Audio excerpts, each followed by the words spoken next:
신실하신 하나님, 언제나 변함없이 우리를 사랑하시는 은혜에 감사를 드립니다.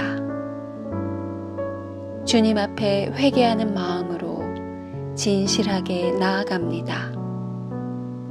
주님, 맞아주시고 감싸 안아 주소서. 때로 화가 내 영혼을 덮을지라도, 미움이 가시지 않을 때라도 말로 또 다른 죄를 짓지 않게 하소서. 식히고 삭히고 씻어낼 줄 알게 하시며, 주님께서 나를 용서하심 같이 나도 다른 이를 용서하게 하소서. 그리스도의 자녀답게 덕을 끼치는 말로 은혜를 나누게 하시고, 서로를 불쌍히 여기며 사랑하게 하소서. 사랑 많으신 예수 그리스도의 이름으로 기도드립니다. 아멘.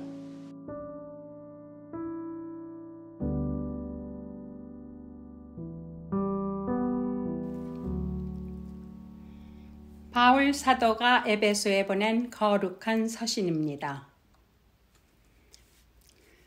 그러므로 여러분은 거짓을 버리고 각각 자기 이웃과 더불어 참된 말을 하십시오. 우리는 서로 한 몸의 지체들입니다. 화를 내더라도 죄를 짓는 데까지 이르지 않도록 하십시오. 해가 지도록 누염을 품고 있지 마십시오. 악마에게 틈을 주시 마십시오. 도둑질하는 사람은 다시는 도둑질하지 말고 수고를 하여 제 손으로 떳떳하게 벌이를 하십시오. 그리하여 오히려 궁핍한 사람들에게 나누어 줄 것이 있게 하십시오. 나쁜 말은 입 밖에 내지 말고 덕을 세우는 데 필요한 말이 있으면 적절한 때에 해서 듣는 사람에게 은혜가 되게 하십시오. 하나님의 성령을 슬프게 하지 마십시오. 여러분은 성령 안에서 구속의 날을 위하여 인치심을 받았습니다. 모든 악독과 격정과 분노와 소란과 욕설은 모든 악의와 함께 내버리십시오. 서로 친절히 대하며 불쌍히 여기며 하나님께서 그리스도 안에서 여러분을 용서하신 것과 같이 서로 용서하십시오. 그러므로 여러분은 사랑을 받은 자녀답게 하나님을 본받는 사람이 되십시오. 그리스도께서 여러분을 사랑하셔서 우리를 위하여 하나님 앞에 향기로운 예물과 제물로 자기 몸을 내어주신 것과 같이 여러분도 사랑으로 살아가십시오. 주님의 말씀입니다. 하나님께 감사드립니다. 할렐루야! 하나님 아버지와 우리 주 예수 그리스도로부터 오는 은혜와 평강이 이 자리에 계신 모든 분들과 함께 하시기를 바랍니다. 존 헌터라는 생리학자가 있었습니다. 이분은 화내는 사람이 먼저 죽는다라는 명강의로 유명해졌습니다. 어느 날 강의를 하는데 어떤 사람이 논리적으로 막 반박을 하는 거예요. 그런데 이 헌터 박사가 갑자기 그 반박에 분노하다가 심장마비로 쓰러진 거예요. 그분은 소중한 진리를 알아냈지만 그 대상에 본인도 포함될 줄은 몰랐을 것입니다. 우리가 건강 상식으로도 알고 있는 대로 미움과 분노가 가득하면 우울감이 생깁니다. 소위 선진국병이라고 해서 이 행복지수가 그다지 높지 않은 이 현대인들의 다수가 겪고 있는 질병입니다. 또 안전사고라고 있습니다. 안전사고는 쉬운 말로 안 나도 되는 사고를 안전사고라고 해요. 저도 늦잠 잔 날 비몽사몽간에 막 급히 아침 식사를 막 준비하다가 그릇을 떨어뜨린 적이 있습니다. 왜 그릇을 떨어뜨렸을까요? 저는 이유를 알고 있죠. 부끄럽지만 하기 싫어서, 더 자고 싶어서 그런 거예요. 그런 날 안 나도 되는 사고가 나는 경우가 있습니다. 망치질을 하기 싫은데 망치질을 하면 손가락 다칠 확률이 높아지죠. 주의를 기울이지 않고 문을 그냥 확 닫을 때 손가락이 낄 때가 있습니다. 심지어 책 보다가도 종이에 손을 댈 수도 있는 거예요. 대부분 단순 실수겠죠. 그렇지만 본인이 본인을 들여다볼 수 있다면 잘 알 것입니다. 심리학적으로 잘 살펴보면 그 마음에 억압된 분노가 있는 경우입니다. 분노는 죄의 출발입니다. 성서에 나오는 최초의 분노가 뭐였죠? 시기 질투로부터 시작된 그런 분노예요. 가인과 아벨이 같이 제사를 드렸는데 하나님이 내 제사는 안 받아주시니까 공연한 화풀이를 동생한테 하는 거죠. 분노는 이렇게 죄악으로 이어지는 거예요. 물론 분노 자체가 죄는 아닙니다. 분노하라라는 책도 있죠. 분노를 정의롭게 올바르게 사용할 줄을 모르면 엉뚱한데 분노를 터뜨리게 되는 거예요. 지금 도쿄 올림픽이 진행 중인데 지금 전 국민들을 조금씩 분노하게 만드는 어떤 움직임이 있습니다. 한 여자 양궁 선수가 있는데 한국 선수인데 머리를 굉장히 짧게 잘랐어요. 이름이 안산입니다. 사는 데가 안산은 아닙니다. 광주광역시에 사는데 안산시장이 안산역에 안산 선수를 응원하는 플래카드를 걸어서 처음에 화제가 됐어요. 그러다가 20대 남성들이요, 이 선수의 짧은 머리가 마음에 안 드는 겁니다. 금메달을 반납하라느니 전국민 사과를 하라느니 이런 약간 질이 악한 그런 분노의 목소리가 들립니다. 왜인 줄 아십니까? 머리가 짧아서 페미니스트라는 거예요. 머리가 짧은 게 왜 페미니스트인지 모르겠고 더군다나 페미니스트여서 사과해야 될 이유가 뭔지 모르겠는데 분노를 지금 엉뚱한 데 쓰고 있는 거죠. 해방 이후 역사를 살펴봐도 가장 혈기왕성한 청춘 20대는 꿈을 넓게 가져왔었고 세상을 조금 더 살기 좋게 바꾸는 데 목소리를 높여왔습니다. 그런데 한 여자 선수의 머리카락 길이를 가지고 분노하니 안타까운 마음이 듭니다. 오늘 본문에서 바울 사도는 화를 내더라도 죄를 짓는 데까지 이르지 않도록 하라고 말씀하고 있습니다. 분노 자체를 하지 말라는 게 아니라 분을 내더라도 그것이 발전해서 행동으로까지 가도록 하지 말라는 말씀이에요. 시간을 끌면 끌수록 그게 점점 죄에 가까워지는 거예요. 구약 성서에서 하나님께 인정받은 가장 온유한 사람이 모세입니다. 또 분노를 가장 많이 터뜨린 사람도 모세입니다. 모세는 3번 분노했는데요. 첫 번째는 애굽 관리자가 동족을 괴롭힐 때였습니다. 그 관리자에게 분노했어요. 결국은 살인자가 돼서 도망치는 신세가 되었습니다. 두 번째는 시내산에서 돌판을 받아가지고 내려왔을 때 히브리 백성들이 금송아지를 만들어 놓고 축제를 벌이고 있습니다. 하나님의 백성답지 못한 모습에 정의롭게 분노했지만 그 방법이 잘못됐어요. 돌판을 내려쳐서 깨뜨렸습니다. 세 번째는 무리바에서 또다시 물을 달라, 왜 우리를 애굽에서 데리고 왔냐, 이런 원망에, 백성들의 원망에 진절머리가 난 모세가 바위를 2번 내리친 거예요. 하나님의 명령으로 일을 하면서도 백성들의 원망이 마음에 남아서 분노를 담아서 지팡이를 휘둘렀던 거예요. 물은 결국 나왔죠. 근데 하나님께서는 이 사건을 이유로 이스라엘 자손의 목전에 나의 거룩함을 나타내지 아니한 고로 결국 모세는 가나안 땅에 들어가지 못했습니다.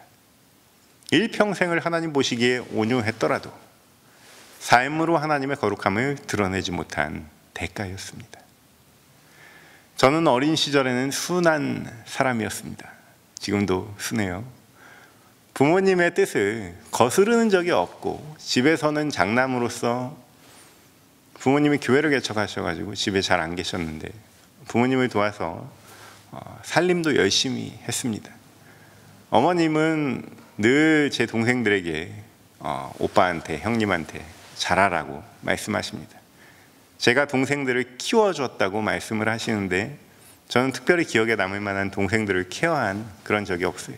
그저 묵묵하게 순종한 거죠. 밥 차려줄 사람이 집에 없으면 제가 차려주고, 어디 갈 때 줄줄이 동생들 데리고 다니고, 그것뿐이에요. 그런데 나중에 성인이 돼서 보니까 감춰진 분노가 표출되는 거예요. 제 딴에는 맡은 일을 열심히 한다고 했던 건데 지금 생각해 보면 너무 일중심적으로 회사원처럼 목회를 해왔습니다. 옛날 그 시절의 그 리더십이 그랬던 것 같아요. 내가 살아야 하니까 소위 밑에 사람을 쫀다고 하죠. 지금 생각하면 그냥 자다가도 이불을 확 차고 싶은 그런 마음인데, 그래서 미국에 와서 오래전 저와 함께 목회했던 교회학교 부서별 전도사님들, 총무님들, 연구원 간사님들한테 얼마나 미안했는지 모릅니다. 사람마다 분노를 표출하는 방식들이 다르죠. 조용히 있다가 막 욱하는 사람도 있고, 또 문제가 생길 때마다 막 목청을 높이는 사람도 있고, 그렇지만 진짜 무서운 사람은 조용히 떠나는 사람 아닙니까? 그럼 서로 간의 오해를 풀 수도 없고, 떠나는 사람 본인은 성장이 없는 거죠. 이런 분노를 가지고 살아가는 사람들은 당시에 자신이 방향을 틀어야 하는지 모르는 거예요. 우연한 기회에 하나님을 경험하고 회개하고 쓴뿌리가 쓱 빠지고 나면 텅 비어있는 상태로, 백지 상태로 새롭게 출발할 수 있는 것입니다. 그렇다면 이런 우연한 기회는 어떻게 오는가? 보통은 하나님께서 천사들을 보내주시는 것 같아요. 여러분, 천사가 눈치 없게 하얀 옷에, 제가 지금 하얀 옷을 입었는데 하얀 옷에 날개 달고 이 세상에 오겠습니까? 평범한 우리 이웃의 모습을 하고 오겠죠. 어려운 일이 생기면 여기저기 알리라고 하는 말이 있듯이 내 고민을, 내 문제를, 현실을 좀 공개를 하고 나면 얼마나 수많은 사람들이 도와주려고 달려드는지 몰라요. 저는 그러한 우연한 만남을 천사와의 만남이라고 생각합니다. 그 사람 사정이 어떤지는 잘 모르겠어요. 그저 하나님이 보내주신 분이구나 하고 잘 듣고 행하는 수밖에 없습니다. 그것보다 조금 더 우연한 기회는 스승을 만나는 것입니다. 천사를 찾는 것처럼 늘 스승을 향한 레이더가 작동하고 있어야 스승도 만날 수 있는 것이지, 가만히 있으면 아무 일도 일어나지 않습니다. 스승을 만나서 뜻을 전수받고 인생의 궤적을 달리할 기회는 누구에게나 열려있지만 보통은 특별한 사람들만 스승을 찾는 거구나, 그렇게 알고 있어요. 그리스도인이면요, 누구든지 그리스도에게 더 가까이 가기 위해서 스승을 만날 줄 알아야 합니다. 또 문화 가운데, 역사 가운데, 철학 가운데 누구에게나 열려있는 스승들이 있습니다. 그 길을 찾아서 파고들다 보면은 현실에서 그 분야의 스승을 만나게 되는 거예요. 이러한 우연을 필연으로 바꿔가다 보면 운명적인 필연을 만나게 되는데, 그가 바로 스승 중에 스승, 왕의 왕, 주의 주 되시는 우리 주 예수 그리스도이신 줄로 믿습니다.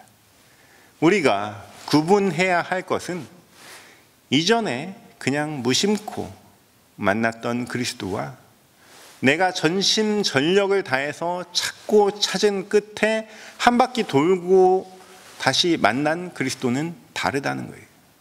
우리가 학교에서 수동적으로 막 시험 보고 막 적고 이렇게 책으로 배운 지식과 나중에 직장 생활하거나 비즈니스 하면서 겪은 지식은 하늘과 땅 차이죠. 차원이 다른 거예요. 누가 떠먹여주는 그리스도 고백이 아니라 내가 고백하는 그리스도를 스승으로 만나야 할 줄로 믿습니다. 이렇게 책에 나오는 그리스도가 아니라 돌고 돌아 만난 주 예수 그리스도를 스승으로 모시는 제자의 입장에서 바짝 붙어서 보면 이전과 다른 새로운 세계가 보이게 되는 거예요. 예수의 행적이 예사롭지 않게 구분되기 시작합니다. 예수께서는 분명히 분노를 사용하셨어요. 의롭지 않은 세상을 향해서 분노하셨고, 하나님의 이름을 도용해서 하나님의 거룩함을 가리우는 그 존재들을 향해서 분노하셨고, 그 클라이막스로 성전에서 환전상들을 향해서 채찍을 드시며 분노를 넘어서 진노하셨습니다.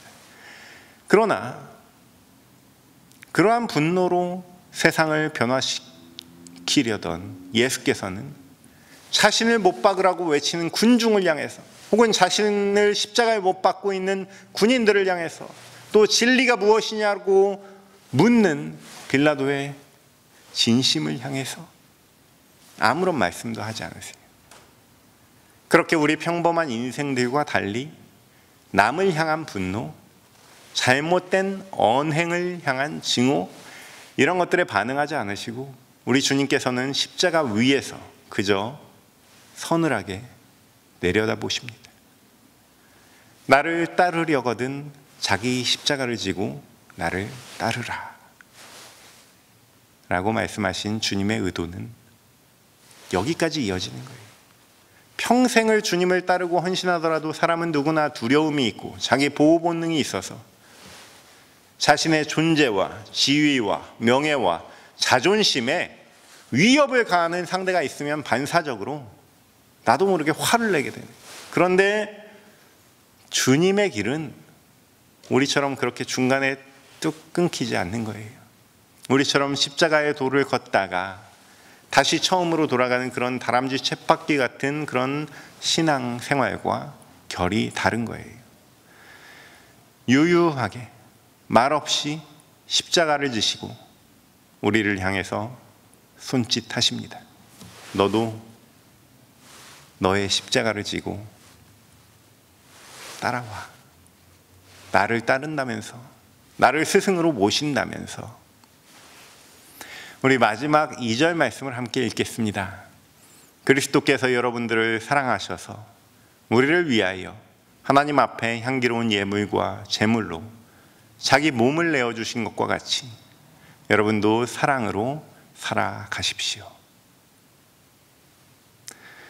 그리스도께서 십자가에서 제물로 자신을 내어주신 것처럼 우리도 그러한 사람으로 살아가고자 한다면 우리도 사랑 그 자체이신 그리스도와 딱 포개어져야 되는 거예요. 그리스도의 길을 가다가 멈추지 말고 끝까지 따라가서 오히려 더 열심을 내서 자기 십자가를 지고 바짝 쫓아가는 거예요.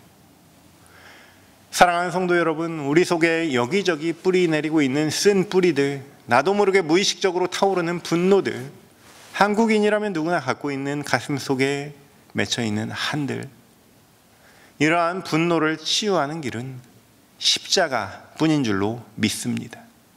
주님과 함께 죽고 주님과 함께 살아야 될 줄로 믿습니다. 내가 그리스도와 함께 십자가에 못 박혔나니 그런즉 이제는 내가 산 것이 아니요 오직 내 안에 그리스도께서 사신 것이라. 할렐루야. 우리 십자가로 달려갑시다. 주님만 붙드십시다. 사랑도 분노도 추상적이어서는 해결될 게 없습니다. 사랑도 구체적으로 실천하시고 분노도 하나씩 하나씩 다 적어보십시오. 그리고 그 쪽지 붙들고 주님 앞에 기도하십시오. 이게 내 십자가입니다. 내가 주님과 함께 새롭게 살아가기 위해서 짚고 넘어가야 될 전제 조건입니다. 십자가에 머무는 인생 되어서 악마에게 틈을 주지 않고 나쁜 말은 입 밖에 내지도 않으며 은혜가 되는 인생으로 새롭게 거듭나는 믿음의 선한 경주 달려가시는 저와 여러분 되시기를 주님의 이름으로 축원합니다. 모든 지각 위에 뛰어난 하나님의 평강이 그리스도 예수 안에서 너희 마음과 생각을 지키시리라. 아멘.